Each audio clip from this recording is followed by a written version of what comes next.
Assalamu alaikum, fam. Hope you're doing fantastic. So, to answer one of your questions, Bismillahirrahmanirrahim, is that you wondered how I maintain the knowledge that I learn. Now, I would say there's others who excel me greatly in their knowledge. A lot of the Japanese and Chinese students, they take way more classes. Each class has at least one book. So some of them have 8 books they have to study per semester, plus homework, researching, things like that, and they get all A's. They smash. Like they do a really really good job. And the thing that I notice about me and others, we're passionate and love learning, reading, synthesizing information. I think also a good example as well is take a Jewish rabbi, right? They go into words and they just go here. Like they put all this reasoning on it. They really dig into it, right? I myself can do that with other texts, obviously not with Islam, because you're not supposed to do that. You're not supposed to twist things out of their meaning and stuff like that. But when you're really into what you do, you can't let go of it. And everyone who has a passion has that same impulse to do it. That's why when you get around certain bibliophiles, honor students, people who have a passion and hunger for it, it's not oppressive to us and we enjoy it. And others see it as like oppressive, like how could you? Wouldn't you get confused? Wouldn't you get lost? No, that's not how it works with us. It's like a chef who knows Japanese food, who knows, Korean food. They have a way they interact with ingredients to where they see options and they're able to put it here. And, a new cook maybe can't really even cook a steak, Blue Angus or rare, medium well. Like he can't know the difference of a soft poached egg from a medium poached egg. He can't do his sauces yet, right? He'll get overwhelmed. So he has to work in a restaurant that is at his level, right? Whereas a self-made chef or a trained chef, ideally, is supposed to have a certain level to where they can do it and they have a passion for it. And when they come across new ingredients, they are excited and they really love what they do. And even if they burn something, even if they fail, even if they're sadly they have to dump it because the sauce got ruined, they still have a passion even if they fail, right? And they learn from their mistakes and they adopt what's needed in technique. Okay? So for me, I really enjoy it and I always have. And that was the whole reason why I started my channel. And a lot of the Viper Den, Pigpen, Hamza fans, when I argued with him, they were saying, oh, she's confused. She's only reading for a husband. Some of the most disgusting, slanderous, blatant, unverifiable insults. And anyone who knows me in real life and who has spoken to my professors or was in the honor society with me, they know who I am. I'm always in the library. I'm always doing something. No matter what I do, I have passion behind it. And when you put your mind to something, you can do it. So, with that being said, I have a hunger that it keeps up itself. From all hours of the day, whenever I can squeeze something in, I do it. And when I go to bed, I'm really excited for the next day of learning. One of the worst things about this medical oppression that the liberals have put upon us in California is that they now made a rule that hasn't been removed where you can't even enroll in classes if you don't have the jab. And so other students who were smart, were capable of studying. We said, you know what, we're not going to let an institution control our bodies. So we're just going to wait till they rescind it and we'll go back. And that was painful for me because I like the competition in the classroom. When I sit down to take a test, I'm like, okay, like all the ideas are coming out. I work so hard and professors know who I am. I'm always in the front row. They enjoy my interactions, right? So I am who I am, even if I got distracted as a youth for a while, not paying attention to the studies and stuff, and hanging out with idiots. That still was in me, right? A basketball player, they do drills and drills and drills and drills. A layman might say, well, I don't want to do that. This is too much work. How do you do it? Well, they like doing it and they want to perfect their art. So that's what's going to happen. That's what they have to do, right? So think of me as that when it comes to being around information and knowledge. And it's not for everyone. And I want people to know that I don't pretend to be a know-it-all. In fact, everyone who reads a lot knows they don't know it all, and that's why they read a lot. That's why they study first, and they like it. And people like me and people who are like similar type of goals in life, when we hear someone say, you don't need this, you don't need that, it's like, okay, there's the classifications of specialists and generalists, right? And those in the middle. If you want to hyper focus on one topic, that doesn't mean you get to slander those who have a broader umbrella. You have to be each other's allies. Somebody studies the eyes, somebody studies, nutrition, someone studies the intestinal tract, someone studies the nervous system, all parts of the body in medicine. They're broken down for specialists, and then those specialists come together to help the broader range of knowledge for those who study just the broad and not like, every single tiny little detail, right? So people like me, we want to zoom in on this spot, maybe pull back on this one, and it doesn't make us bogged down with confusion. No, like a veterinarian, he's got to know a little bit about guinea pigs, he's got a little bit to know about this kind of dog, that kind of dog. He has to know certain things. But then there are people who focus just on exotic birds, right? It's even in the fish markets. Oh, I'm a specialist in this koi fish. I'm a specialist in this type of fish. There's people who have their specialities, but you don't slander any one of them because they're focusing on something you're not interested in. A real wise person understands that you need them all, right? And only in the Muslim community have I seen the anti-intellectualism, the slandering, the attacks. And it's something that I've been hard to get used to, and does make me thankful that I have other people around me who can be like, no, these are people who are really just not what you are upon. And it's not good educational or academic advice. And even in college, you have to have a generalized education, right? That's why they force you to take, you got to take this history class, you got to take this private studies, you got to take this in humanities, you got to take this in world literature, because they want you to have a basic idea of, what's going on in the world. Now, if you want to hyper focus on biochemistry, cool, but that doesn't mean you get to slander the person who studies, computer chips, or someone who likes doing poetry. You're all part of the same pool of information and beauty in the world. So that's how I look at it. So for me, how I maintain knowledge is heavily through annotation, and I diversify what I learn every day. And I have ADHD and ADD, but I don't take any medication, and I'm able to regulate my attention span by having different things that I study. So when I want to read something, I feel inside, okay, what am I in the mood for today, right?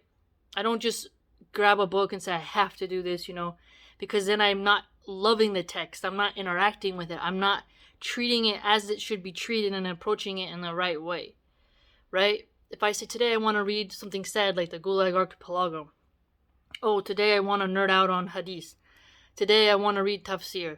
Today I want to hear what the Jesuits are thinking. I push my brain into different ways so it always stays stimulated, because when you have these really short attention spans, you have to learn how do you control it, and how can you steer it in a natural way. And other people take Adderall. I ain't gonna take that stuff, right? I just know, by the permission of Allah, how I can get around that. And that's why I turn on also like ASMR videos, like sounds of the ocean, sounds of a campfire, because the audio stimulation is something that can keep your brain from wondering about something. Now, you should, obviously, if you're philosophically trained, you have these moments where you're just standing in thought, like, what about this? What about that? Right? And you have your mini breaks. but then you go back at it again with self-discipline, right? Because a lot of people will come to me like, if you have these things, how are you still able to perform so much? And it's like, because I diversify what I'm learning. And you don't forget it. It goes in the back of your brain. And then when someone talks to you about it, it comes to the forefront. It's something amazing that Allah has given the human brain. And you can be like, I don't remember like the specific detail of this, but I remember the generalized thing, right? Let me hear about it. And then I only really study what I'm really interested in, because then I feel connected to it, attached to it. My brain wants to retain it. There are things you're forced to learn, and I will still learn them, right, if I have to. But there are things that if you enjoy it, you can break it up. Like if I study Genghis Khan, if I study Napoleon, if I study Caesar, these are things I'm very interested in, right? And then if I want to have a little bit of, Ali ibn Talib, Uthman ibn Affan, Umar ibn al-Khattab, like you have that, but I don't just go in the same thing all day because of the monotony of the same subject. When you get bored, you're reading, but you're not engaged with the text. So you do it in small intervals, which is how a brain with ADHD operates, right? And people today have a 10-minute or 2-minute intervals of their attention spans. And also another way that I retain knowledge is I don't watch too many videos with jump clips, because it actually activates my brain to not focus as much. Do a comparative example here. Like I have the old Western movies of cowboy stuff where they didn't do jump cuts. It's one long scene with dialogue, and there's a stillness to that medium, right? There's a stillness to it where they're so into the dialogue you retain it. But if I watch someone like Phil DeFranco, he's jump cuts every 2 seconds in his video, I start to get like, ow. It actually hurts my brain. But sometimes I do watch like a very funny, meme video that's just like totally twitchy, because that's actually funny and will make me laugh, right? So I really regulate how much I allow jump cuts into my vision, right? Because that actually makes me focus less. Also, getting up when you study, walking around drinking tea, I make it very cozy. Like I have like a cinnamon incense or a scented candle. I have my birds because they texturize the air, because like stimulating. Sometimes I'll just have the fan on and it's just the white noise. So I make the environment comfortable, the right temperature. I go outside and read. I go in the park and read. I can do all kinds of ways of studying, and I also have natural light during the day and very low dim light at night so that my eyes don't dry out, because the bright lights for me would make me more depressed, make me feel like I'm in an insane asylum with white walls. I just couldn't handle it. And it's like the dim light by the Tiffany like Turkish lamps, that's what I have, and the lamps that you can dim, that's like an old-fashioned lantern. Making it calm actually allows my brain to still produce what I need, the melatonin, whatever it is, that there's a chemical in your brain that if you have too much light stimulation before bed, it'll prevent you from going into deep sleep. So by reading by a low light, I'm still able to read a little bit after Isha prayer and then go to bed without it preventing me from going to sleep. And when I go to sleep, I'm so mentally exhausted from studying that it helps. And you do exercises so that your fidgety body from ADHD can calm down, right? You calm down. And that really helps. So lifting something heavy, and also sometimes you'll see me like with a rock, I'll squeeze that rock because it's super hard. It's just about holding something in your hand while you study. Like these are just things that I wouldn't call it eccentric, but people who have to find a way to hold still naturally without medication, right? I'm not shaming you if you use medication. I just don't want to have a pill control my brain, and I'd rather find natural ways around it without paying money all the time for a pharmacist to like medicate my brain. Instead, Allah has allowed me to still excel, but I have to find ways to do it. So that is one of the many things I do to keep the environment into a study mood. Also, I have this book, Logic. I took it with a professor who was really good. And when we studied it together, like here you can see, like there's different kinds of logic, right? So when he would give us assignments about the kind where you do connector words, like you circle or, and then you would underline what's important, and then you'd break it down, and then you could see this paragraph in a very analytical, nerdy way, and then you could actually say, what is this talking about? And it made you interact with what the paragraph was saying, and then you can comprehend it more. And I always excelled very, very good in English comprehension. Never had a problem with that. Scored very high in the 90s, mashallah. My weak spot is math, because 3-hour math classes, I can't focus. You got me for an hour, right? But when it comes to words, that's what I do really well in. And some professors in the literature classes that I took, because I volunteered to take those classes. They weren't required, but I wanted to learn. Like I took a class on Shakespeare, took a bunch of classes on, writing and stuff. And the teachers were pretty harsh, but they were good in the fact that they would make us annotate and explain to us and give us a grade on it. Like, you have to underline something, you have to engage with the book, and you have to write on it, and this is how you're going to memorize it. Because when it comes time for your midterms exams, when you flip through your annotations and you reread what you read that stuck out of your brain, you're going to actually remember it more. And when it comes time for the test, you can actually retrieve those memories, God willing, in your head of when you studied. So I would use different colored pens. Sometimes a couple times on very difficult subjects, do a funny little doodle by it. And then I'd remember the doodle when it came on the test. Doodle's like a little drawing. And then I would do really well. So there's a lot of very nerdy, intricate, ways to retain knowledge. But annotation is key. So that's why when people would insult me, you write in your books like a 5-year-old. It's like, oh, don't write in your book and keep it pretty. It's like, no. That's like having a plate and then you never put food on it.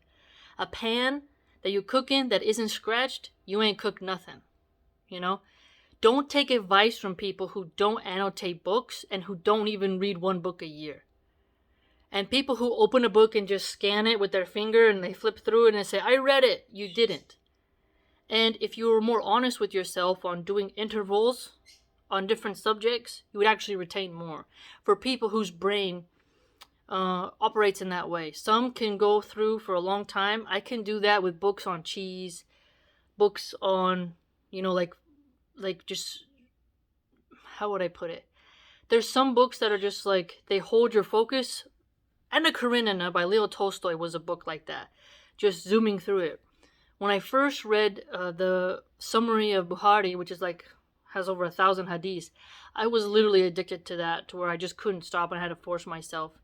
And I had to go stand outside and breathe because I was just so into it. I was just losing track of time and just having so much fun. So there are definitely books that pull you in, right? And others that make you go off in another way of thinking.